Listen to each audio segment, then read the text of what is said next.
Welcome दोस्तों। तो स्वागत है हमारे YouTube चैनल में। और आज हम पढ़ेंगे सेल साइकिल और सेल डिवीजन वाला चैप्टर।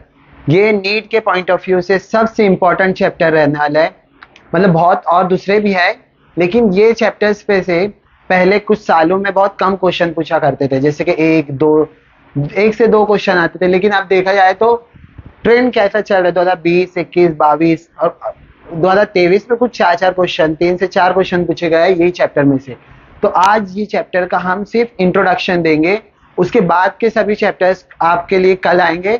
सब चैप्टर्स मतलब पूरा एनसीईआरटी से करा जाएगा, इसलिए आपको इस चैप्टर पे भी और सभी चैप्टर पे ध्यान देना है। इसी के बाद, ये चैप्टर के बाद आपको एनसीईआरटी की रीडिंग प्लस उसके साथ बहुत सारे डीक्यू देंगे। डीक्यू यानी डेली क्विज रहेगा, उसमें आपको 100 से 200 से 300 क्वेश्चन करा दिया जाएगा। प्लस उसका जो भी सोल्यूशन रहेगा मैं अपने हाथ से खुद दूंगा।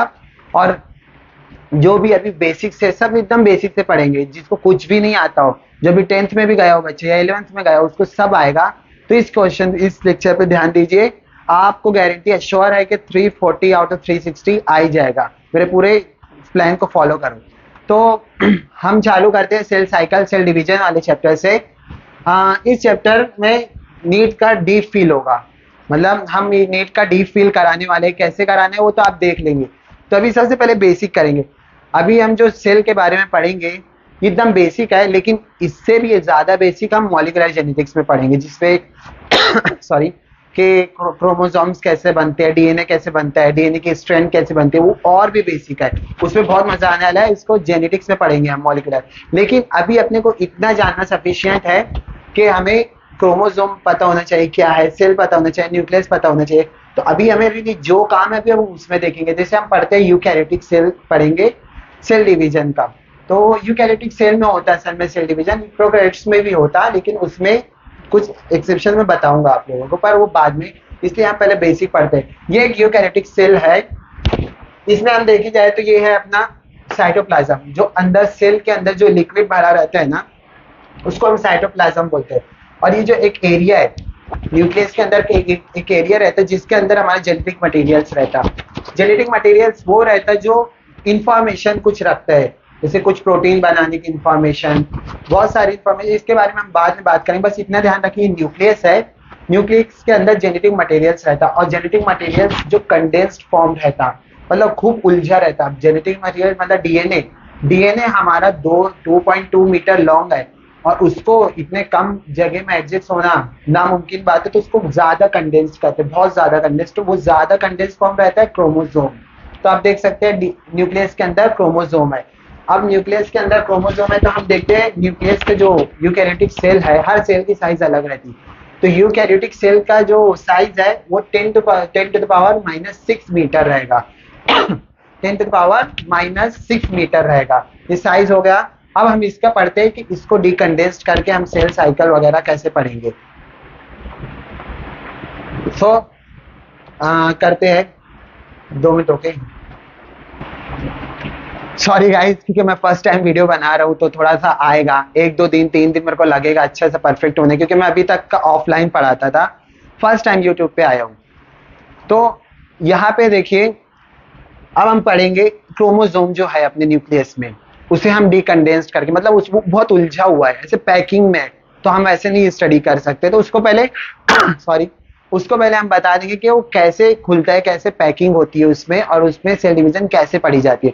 तो जब हम क्रोमोसोम को न्यूक्लियस के अंदर को डिकंडेंस मतलब जो चीज उलझी हुई है, आप देखते हो रस्सी है, जो रोप रहती है, रोप एक दूसरे में उलझी रहती है, जब हम उसे खोलेंगे तो डिकंडेंस होगी, जो उलझना उसका कम होगा। तो हम वैसे ही बता रहे एकदम low level to high level कैसे पैकिंग होती है। तो देखिए, इसको हम जूम करें प्लस डिकंडेंस्ड। उसके बाद देखा जाए तो ये डीएनए है। डीएनए में सबसे कम फोल्डिंग रहती है। जैसे अपन देख ली किसी की बहुत सारे अभी गर्ल्स लोग, लड़की लोग चोटी डालते हैं, तो उनका कैसे कंडेंस रहता, तो उसे हम डीएनए समझ सकते हैं। और वो भी ज्यादा पैक वाली नहीं, जो लूजली पैक रहेगी उसी को। तो इसके लिए हम ये करें जो सबसे ज्यादा, तो हम किधर से कि डीएनए जो रहेगा वो कम कंडेंस्ड फॉर्म रहेगा। अब उसके बाद हम आते हैं जब डीएनए को और कंडेंस्ड करेंगे। जब डीएनए को और कंडेंस्ड करेंगे तो वो डीएनए कैसे चार्ज रहता है, देखो आपको बताता हूँ। डीएनए जो रहता है ना, कलर चेंज कर देते हैं, नेगेटिवली चार्ज रहता है। डीएनए जो रहता है निगेटिवली चार्ज रहता है, उसकी मैं पूरी डिटेल मॉलिक्यूलर जेनेटिक्स में अच्छी से बताऊंगा। अभी इतना याद रखें कि डीएनए निगेटिवली चार्ज रहता है। अब उसे हम पैकिंग करने के लिए हमें कुछ दूसरी चीज़ होना हो, कैसी चीज़ चाहिए हमें जो पैकिंग कर सके, वो पॉजिटिव चीज़ चाहिए जो एक दूसरे के साथ चिपक सके। निगेटिव पॉजिटिव क्या होता है, अट्रैक्शन होता है। तो उसी तरह एक प्रोटीन आती है जिसे हम कहते हैं हिस्टोन प्रोटीन। हिस्टोन प्रोटीन ऐसी प्रोटीन रहती है जो पॉजिटिवली चार्ज रहती है। अब देखिए क्या लिखा है, protein on which DNA is wrap. ऐसी प्रोटीन रहती है जिस पर डीएनए लपटा हुआ है, मतलब डीएनए रैप है। और उसी के साथ ये प्रोटीन से तो काम चलने वाला नहीं, उसी के साथ एक दूसरा प्रोटीन रहता है जिसे हम कहते हैं नॉन हिस्टोन प्रोटीन। ये दोनों प्रोटीन के बारे में ज़्यादा हमें हिस्टोन प्रोटीन के बारे में पढ़ना है, और वो पढ़ेंगे हम मॉलिक्यूलर जेनेटिक्स में, वो मैं उधर आपको अच्छे से बता दूंगा। तो यहाँ पे हम देखते हैं कि उसका एक कंडेंस डीएनए सबसे लूज रहता है, फिर उसके बाद उसका कंडेंस्ड फॉर्म आता जिसे हम कहते हैं क्रोमेटिन। डीएनए जो रहेगा उसको जो पैकिंग रहेगी उसके बाद उसको बोलेंगे क्रोमेटिन। लेकिन क्रोमेटिन में भी दो पार्ट रहते हैं, एक यू क्रोमेटिन, एक हेट्रोक्रोमेटिन। यू क्रोमेटिन ऐसा रहता है जो पैक तो रहता है, लेकिन एज कम्पेयर टू हेट्रोक्रोमेटिन वो कम पैक रहता है, कम कंडेंस रहता है, तो उसे हम यू क्रोमेटिन कहते हैं। और ज़्यादा पैकिंग में रहता है, ज़्यादा उलझा हुआ रहता है, उसे कहते हैं हम हेट्रोक्रोमेटिन। अब यू क्रोमेटिन क्या रहता है, ट्रांसक्रिप्शनली एक्टिव। अभी ट्रांसक्रिप्शनली एक्टिव क्या चीज़ है, जब हम डीएनए रेप्लिकेशन करते हैं, डीएनए जब बढ़ता है उसका रेप्लिकेशन होता है, तो ये चीज़ काम आती है ट्रांसक्रिप्शनली एक्टिव, मतलब ये अपने को डीएनए रेप्लिकेशन में एक्टिव रहता है। और हेट्रोक्रोमेटिन डीएनए रेप्लिकेशन में नहीं काम करता है, उससे पहले लूज होना पड़ता है, पहले यू क्रोमेटिन बनना पड़ता है, उसी के बाद उसका ट्रांसक्रिप्शन होता है। और तो फिर हेट्रोक्रोमेटिन कैसा रहेगा, ट्रांसक्रिप्शनली इनएक्टिव। मैं जानता हूँ ये आप लोगों को नहीं समझ में आ रहा होगा, लेकिन ये बेसिक है, इसके बाद मैं आपको अच्छे से बताऊंगा। ये चैप्टर में इतना जानना काफ़ी है, मैं तो ये भी ज़्यादा बता रहा हूँ, इतना कोई बताता नहीं है, लेकिन ये जानना काफ़ी है कि इतना मालूम होना था। बाकी ये इसका पूरा बेसिक, इसमें और भी बेसिक चीज़ें मैं आपको पढ़ाऊँगा दूसरे चैप्टर से। अब इसके बाद इसका ऑलमोस्ट कंडेंस फॉर्म जो रहेगा, तो हम पढ़े थे non histone and histone protein. जैसा कि मैंने बताया हिस्टोन प्रोटीन के बारे में हम और डिटेल पढ़ेंगे। नॉन हिस्टोन बस नाम याद रख लेना कि डीएनए कंडेंस होने के टाइम दो तरीके के प्रोटीन काम आते हैं, एक हिस्टोन प्रोटीन और एक नॉन हिस्टोन प्रोटीन। एक और एक चीज़ बता देता हूँ, जो हिस्टोन प्रोटीन रहते हैं वो बेसिक अमाइनो एसिड से मिल के बनते हैं, और बेसिक अमाइनो एसिड से नीट में आया हुआ क्वेश्चन है, ये देख सकते हो। दो रहते हैं बेसिक अमाइनो एसिड, एक कौन सा रहता है, लाइसिन, और दूसरा रहता है आर्जिनिन।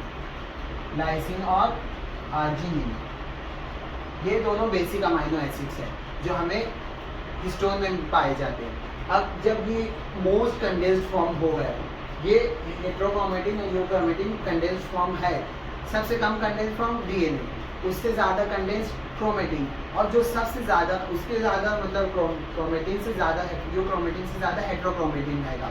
अब जो सबसे ज़्यादा कंडेंस्ड फॉर्म रहेगा वो क्या रहेगा, हमारा क्रोमोसोम, उसे हम कहते हैं क्रोमोसोम। यहाँ पे मैं लिखा हूँ मोस्ट कंडेंस्ड फॉर्म। और हम जितना भी पढ़ेंगे cell cycle, cell division, mitosis, meiosis, जितना भी है हम इसमें पढ़ेंगे। तो इसमें हमने को पूरा स्टडी यहाँ करने का, इतना आपको सिर्फ बेसिक जानना था कि क्या रहता है। अब नेक्स्ट लेक्चर में हम इसका 2 से 3 लेक्चर 4 लेक्चर जितना भी लगा, लेकिन एनसीईआरटी की लाइन टू लाइन कवर करना है। नीट में आपको ऐसा क्वेश्चन नहीं दिखना चाहिए कि जो आपने कभी ना पढ़ा हो।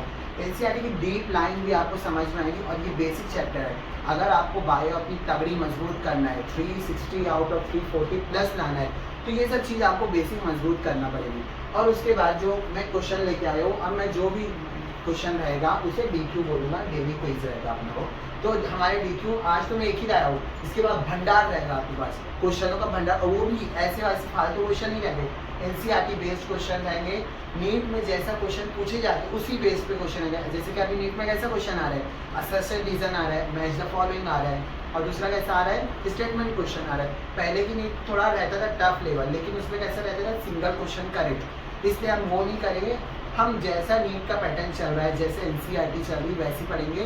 और देखे जाते मैं DQ लाया हूँ आपके लिए, लेक्चर अभी एंड हो जाए तो इंट्रोडक्शन का लेक्चर था, ये DQ करके जाना। मुझे इसका कमेंट सेक्शन में आंसर बता देना कि इसका आंसर क्या होगा।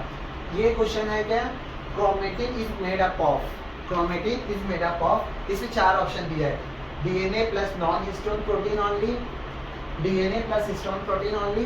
C ऑप्शन दिया है DNA plus protein and the last option D is DNA only. DNA only. तो ये हमारा बेसिक इंट्रोडक्शन रहा. आपको कैसा लेक्चर लगा? कुछ भी अगर मिस्टेक रही होगी मेरी तो प्लीज़ बता देना. मैं भी अभी ऑनलाइन नया हूँ.